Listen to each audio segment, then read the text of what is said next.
The man pried open his own mouth. A decayed tooth embedded inside tortured him unbearably. There was no dentist around. He had to pick up a skate, wedged the blade into his teeth, reached out slowly for a nearby stone.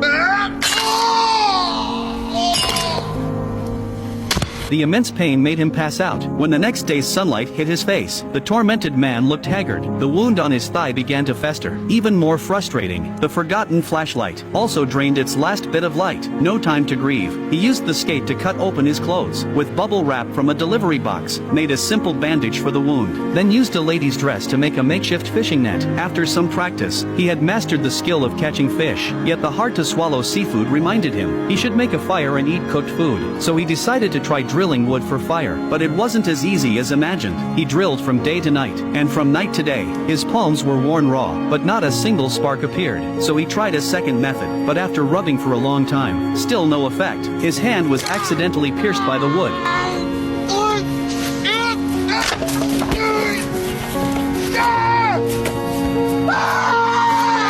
Then he bandaged the wound, continued drilling for fire. Then he noticed the bloodstain on the ball resembled a flame, so he used sweat to draw a smiley face on the ball. He placed the ball aside to motivate himself, then desperately drilled for fire. Unexpectedly, this time it actually worked. He found that as long as air could flow in, starting a fire would be much easier. So he dug a shallow pit, placed dry grass between the wood, then used all his strength to rub quickly. Finally, a wisp of smoke rose. He quickly leaned in, carefully blew on it. After some effort, finally, the fire ignited.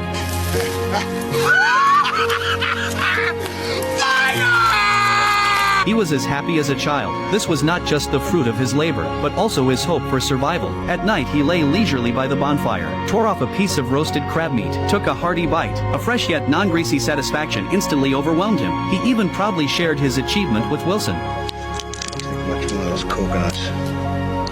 Coconut milk's a natural laxative. Gilligan never told us. Later, based on the flight time and speed before the crash, he roughly calculated the crash area, which turned out to be 500,000 square miles, 3 times the size of South Korea. This meant rescuers would never find him. And so, with longing for his girlfriend and Wilson's company, Jack spent 4 full years on this deserted island. By now, he was covered in the marks of time. No longer the sunny, handsome man he once was, but disheveled and emaciated. Even Wilson had aged significantly. Clearly, he had adapted to island life. His eyes no longer held any desires. One day while arguing with Wilson, he suddenly heard a loud noise outside. He cautiously climbed out of the cave to check, only to find a discarded plastic sheet. He propped it up by the shore, then carefully studied its potential uses. When a gust of wind blew it over, it suddenly dawned on him. The plastic sheet could be used as a sail. In these 4 years, Zach never lost track of time. Through meticulous records, he knew tides were highest in March and April, and the wind blew toward the sea, the perfect time to leave the island. But now he only had a month and a half to prepare, so he sprang into action, built a raft, stripped almost all the bark from the island's trees, to weave ropes, but there still weren't enough ropes. Wilson seemed to keep urging him. Time was running out. I know it is 30 feet of extra rope, but I'm not going back up there. A year earlier, Zach had prepared a rope on the cliff to end his life. Now that rope became his hope for escape. A month later, everything was ready. Zach carved his name on the stone wall, boarded the raft with Wilson and the unopened package. For 4 full years, he had fantasized about this moment, but it still posed a huge challenge. As the sea wind brought towering waves, he seized the moment to unfurl the sail. With the wind's power, he successfully passed the first hurdle.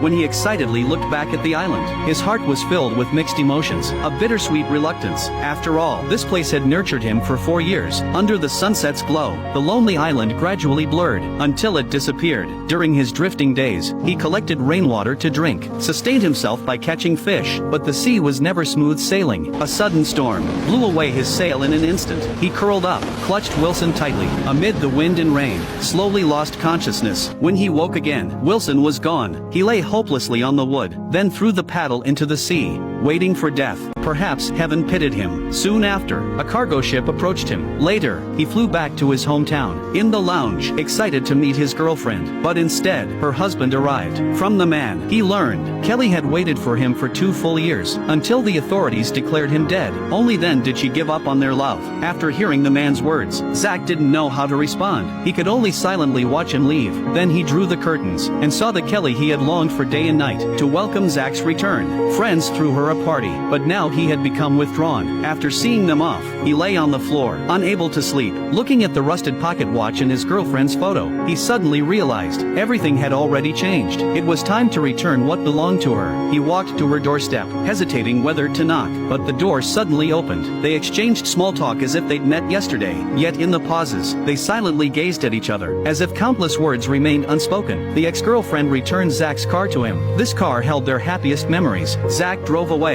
The car moved so slowly, inching further away, and then the woman could no longer contain her surging emotions. She rushed into the pouring rain. Zach quickly reversed the car. They embraced tightly. Anyone could see they still loved each other, but this was adult reality. Though unwilling, they had to let go.